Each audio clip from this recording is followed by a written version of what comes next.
स्वागत करता हूँ आपको अपने इस यूट्यूब चैनल पे। दोस्तों 5 जनवरी को एनटीपीसी के सेकेंड शिफ्ट के कुछ महत्वपूर्ण क्वेश्चन जो आए हुए थे जनरल साइंस और जीके मिला के, उसी को लेके हाजिर हैं। एक एक क्वेश्चन का हम हिंदी वर्जन करेंगे, हिंदी में बोलेंगे, इंग्लिश में तो दे ही रखा है। तो आपको थोड़ा सा पेशेंस रखनी है। थोड़ा सा डिफ़िकल्ट लेवल के भी क्वेश्चन है, मॉडरेट लेवल के भी है और इजी लेवल के भी क्वेश्चन है।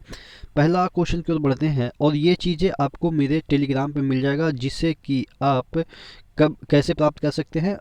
टेलीग्राम पे study study with with ER money search करेंगे तो टेलीग्राम से आप जुड़ सकते हैं।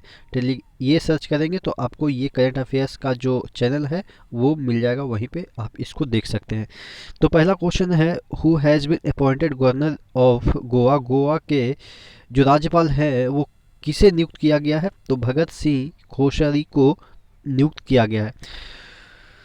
अगला क्वेश्चन की ओर बढ़ते हैं। The World Bank chairman who recently resigned, यानी कि वर्ल्ड बैंक के कौन से चेयरमैन जो कि हाल ही फिलहाल में रिजाइन कर दिए अपने पद से, वो थे जिम योंग किम। ठीक है। तीसरा क्वेश्चन है, the first metal used by human, मानव के द्वारा प्रथम जो तत्व है, सॉरी मेटल जो यूज किया गया था। ठीक है। मेटल जो यूज किया गया था, धातु कौन था? कॉपर यानी कि तांबा था। क्रायोलाइट किसका अयस्क है, ये पूछा गया था। तो क्रायोलाइट, चौथा क्वेश्चन है, किसका अयस्क है? एल्युमिनियम का अयस्क है। अगला क्वेश्चन पांचवा पूछा गया था, अर्जुन अवार्ड कब स्टार्ट किया गया था? तो अर्जुन अवार्ड, देखिए अर्जुन हमेशा फर्स्ट आता था ना, कोई भी अगर प्रतियोगिता होता था तो अर्जुन फर्स्ट आता है।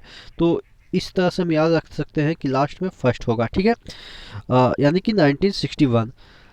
अगला क्वेश्चन है, अष्ट दिग्गज। ठीक है। Ashta Diggaj was related to court of which king, यानी कि अष्ट दिग्गज जो था किस के राज दरबार में रहता था? तो ये कृष्णदेव राय, जो कि साउथ इंडिया के एक महाराजा थे। अगला क्वेश्चन है, इंडिया आज first digital bank on mobile phone was launch by which bank. किस बैंक के द्वारा इंडिया का पहला डिजिटल बैंक फ़ोन पे लॉन्च किया गया था? तो ये आईसीआईसीआई के द्वारा लॉन्च किया गया था। अगला क्वेश्चन है, which state has largest reserve of gypsum, यानी कि जिप्सम का सबसे ज़्यादा संचय कौन सा राज्य रखता है, यानी कि भंडार सबसे ज़्यादा जिप्सम का कहाँ पे है? तो ये राजस्थान में है। नास्कॉम चेयरमैन अपॉइंटेड इन 2020, यानी कि कहने का मतलब नास्कॉम एक संस्था है, नॉन गवर्नमेंटल संस्था है, जिसका कि मुख्यालय दिल्ली में है। इसके चेयरमैन को हाल ही में कौन से चेयरमैन को नियुक्त किया गया था? ये है यूबी परवीन अब राव। याद, अच्छा, ये जो नास्कॉम है वो क्या है? देखिए ये जो नास्कॉम है, नेशनल एसोसिएशन ऑफ, ये है सॉफ्टवेयर सर्विसेज कंपनी। ठीक है। National association of software services company, कहने का मतलब ये है कि जो आईटी सेक्टर के जो बहुत सारी कंपनियां हैं उसको बढ़ावा देने के लिए नॉस्कॉम का आप कह सकते हैं कि गठन हुआ था। और इसके वर्तमान में चेयरमैन कौन है? यूबी परवीन राव हैं। अगला क्वेश्चन की ओर बढ़ते हैं, which country will host Asian boxing championship 2020, यानी कि कौन से देश एशियन बॉक्सिंग चैंपियनशिप 2020 लॉन्च मतलब होस्ट करेगा, मेजबानी करेगा? तो ये इंडिया करेगा। National book trust was founded in which year, national book trust कब स्थापित किया गया था? तो ये किया गया था 1957 को। नेशनल बुक ट्रस्ट क्या है? ये एक प्रकार का संस्था है भारत सरकार के द्वारा गठित। ये क्या करता है कि जो बुक रीडिंग की कैपेसिटी है वो रीडर में बढ़ाने के लिए इस संस्था का निर्माण किया गया था, नेशनल बुक ट्रस्ट। कब निर्माण किया गया था? ये 1957। Who has been appointed as ambassador to Qatar, Qatar में भारत के वर्तमान में किसे ब्रांड एम्बेसडर नियुक्त किया गया है? तो डॉक्टर दीपक मित्तल को नियुक्त किया गया है। Oldest dam of India in या इज, देखिए भारत का सर्वाधिक पुराना डैम कौन सा है? तो कल्लानी जो डैम है जो कि तमिलनाडु में है, वो भारत का सबसे पुराना डैम है। ठीक है। अगला क्वेश्चन की ओर बढ़ते हैं, national statistics day is observed on which date, यानी कि जो राष्ट्रीय सांख्यिकी दिवस कब मनाया जाता है? 29 जून को।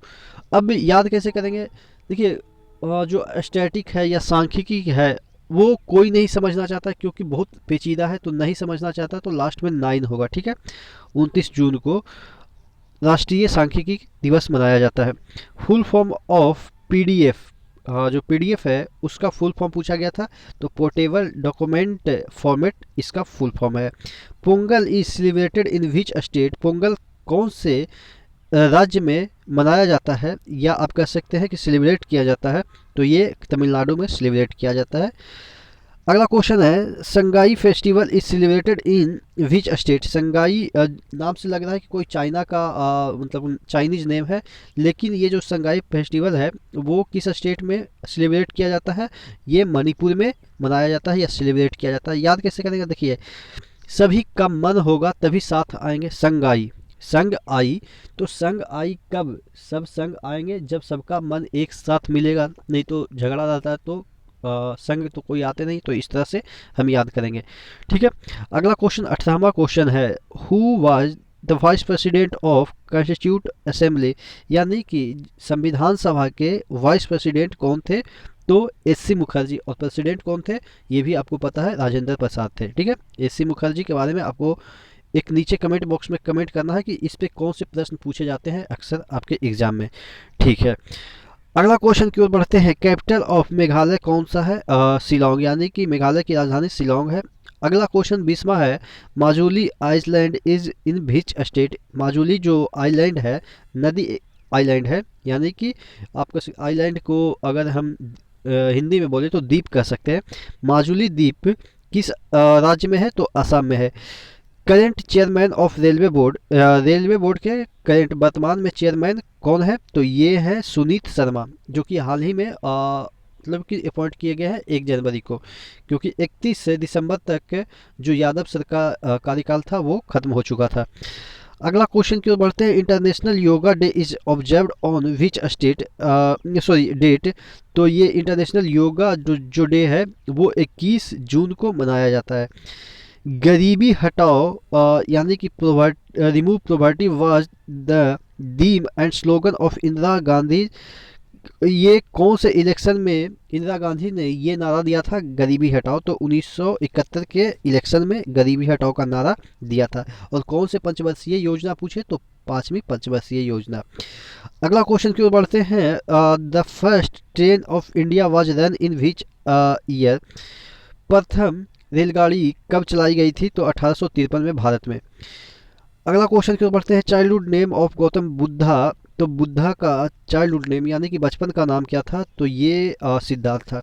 Headquarter of Asian development bank is located in? Asian development bank का मुख्यालय कहाँ पे है? तो ये फिलीपींस में है। अगला क्वेश्चन की ओर देखिए फिलीपींस की बात करें तो फिलीपींस में तो है, लेकिन अगर हम बात करें कि फिलीपींस के कौन से जगह में है, क्योंकि देखिएगा अगर हमसे पूछा जाए कि एशियन डेवलपमेंट बैंक का मुख्यालय कौन से शहर में है तो मंडालियोंग है। देखिएगा यहाँ पे फिलीपींस का राजधानी मनीला आप मारेंगे, ठीक, लेकिन ध्यान रखिएगा ये जो हेडक्वार्टर है वो मंडालियोंग में है, ठीक है। तो थोड़ा सा ध्यान रखिएगा क्योंकि अगर आप तुक्का मारेंगे तो मनीला मारेंगे। अगला क्वेश्चन की ओर बढ़ते हैं। अगला क्वेश्चन है 27वां question. 11th BRICS summit was held in which country? जो शिखर सम्मेलन हुआ था ब्रिक का 11वां, वो कौन से कंट्री में हुआ था? तो ब्राज़ील में हुआ था। और इसके वर्तमान प्रेसिडेंट कौन है, यानी कि ब्रिक्स के वर्तमान प्रेसिडेंट कौन है? तो ये है मार्कोस पार्डो ट्रोजियो, ठीक है, ध्यान रखिएगा, मार्कोस प्राडो ट्रोजियो। अगला क्वेश्चन है 29वां क्वेश्चन है। Directive system of double government was introduce by which act? तो ये कौन से एक्ट के तहत डायरची का हिंदी होता है यानी कि 2 गवर्नमेंट शासन करेगी, आप समझ सकते हैं, हिंदी मुझे प्रॉपर याद नहीं आ रही है। द्यू शासनात्मक, इस तरह से आप याद रखिएगा कि कब लॉन्च किया गया था इंडिया में 1919 के एक्ट में, ठीक है। दोहरी शासन व्यवस्था, सॉरी, हाँ याद आ गया, दोहरी शासन व्यवस्था भारत में कौन से एक्ट के तहत पहली बार इंट्रोड्यूस किया गया था, लाया गया था? तो 1919 के एक्ट के तहत। लास्ट क्वेश्चन है, एलिफेंटा जो गुफा है वो कहाँ पे है, तो कौन से राज्य में है, महाराष्ट्र में। आशा करते हैं जितने भी क्वेश्चन आए हुए हैं उसमें से 2-4 या आप कह सकते हैं 4-5 थोड़ा सा डिफिकल्ट लेवल के हैं, बाकी मॉडरेट और इजी लेवल में ही आते हैं। ठीक है, तो नेक्स्ट वीडियो मिलते हैं, तब तक के लिए धन्यवाद।